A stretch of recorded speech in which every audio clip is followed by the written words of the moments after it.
Alors, je continue le livret de cours sur les réactions de complexation. Donc, on est sur la page 2. On va parler maintenant de la réaction de formation globale d'un complexe. Alors, il y a une petite différence par rapport à l'acido-basicité où très souvent on étudiait un acide qui cédait un ion H+, et qui se transformait en sa base conjuguée, ou au contraire, la base qui captait un ion H+, qui donnait l'acide conjugué. Là, pour l'équation de formation globale d'un complexe, on va considérer le cation métallique, qui sera central dans le complexe, qui va directement fixer les N ligands. Donc ici, le N est un nombre entier, nécessairement strictement positif, qui représente donc le nombre de ligands qui va se fixer au cation métallique central, et qu'on a donc appelé l'indice de coordination. Donc l'équation s'écrit M plus N ligands donne MLN le complexe. Tout est en solution aqueuse. Vous avez un exemple où l'ion cuivre 2 peut se lier à 4 ligands ammoniaques qu'on nomme amino pour former le complexe CuNH3 4 fois 2+, qu'on appelle donc l'ion, puisqu'il y a une charge, tétraamine cuivre 2. Ici, on peut faire un parallèle avec l'acido-basicité, où en acido-basicité, on notait des couples acide-base, l'acide étant donc l'espèce qui va donner les ions H+, alors que la base est celle qui va les accepter.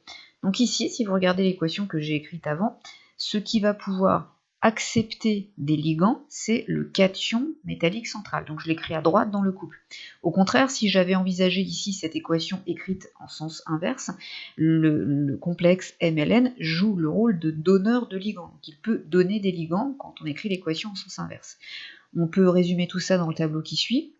Donc je vais démarrer de la fin. Là, je reprends donc en acido-basicité. On a une base notée à moins qui peut capter un ion H+, ça donne un acide AH.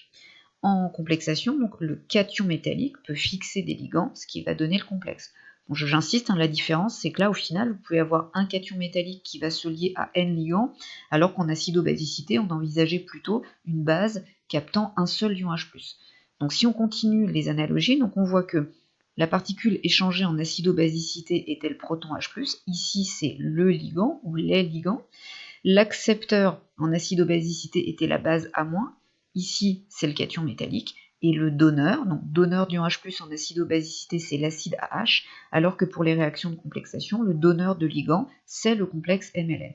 C'est juste pour que vous voyez que finalement les raisonnements se retrouvent et que vous pourrez donc faire des analogies. Je reviens à cette équation de formation globale d'un complexe.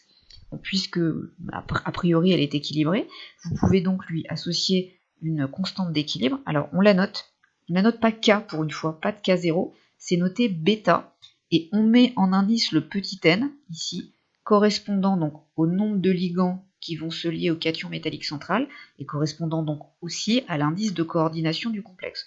Bon, sinon vous savez exprimer cette constante-là, il faut prendre l'activité des produits sur celle des réactifs, donc ici le produit c'est le ligand, donc son activité c'est sa concentration à l'équilibre, quand l'équilibre de complexation est atteint sur la concentration standard de référence, qui s'est simplifiée à la fin, et vous auriez au dénominateur, donc la concentration du cation métallique à l'équilibre sur C0, la concentration du ligand à la puissance n, puisqu'ici il y a un nom stoichiométrique n sur C0 à la puissance n.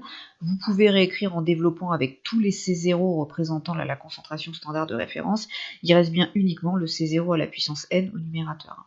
Donc dans cette formule, C0 vaut 1 mol par litre, c'est la concentration standard de référence.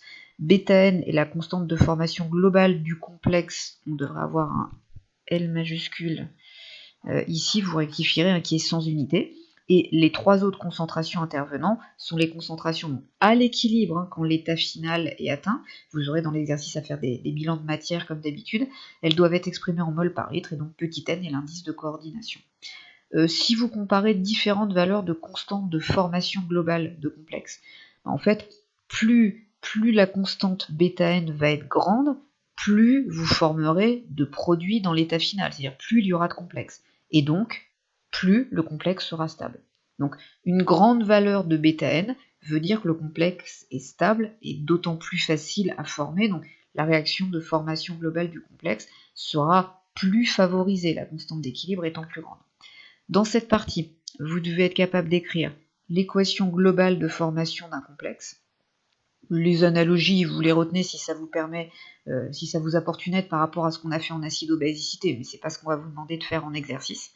Il faut bien sûr être capable d'écrire ici la constante globale de formation, et puis dans des exercices de l'utiliser pour faire des bilans de matière. On en parlera du TD un petit peu plus tard.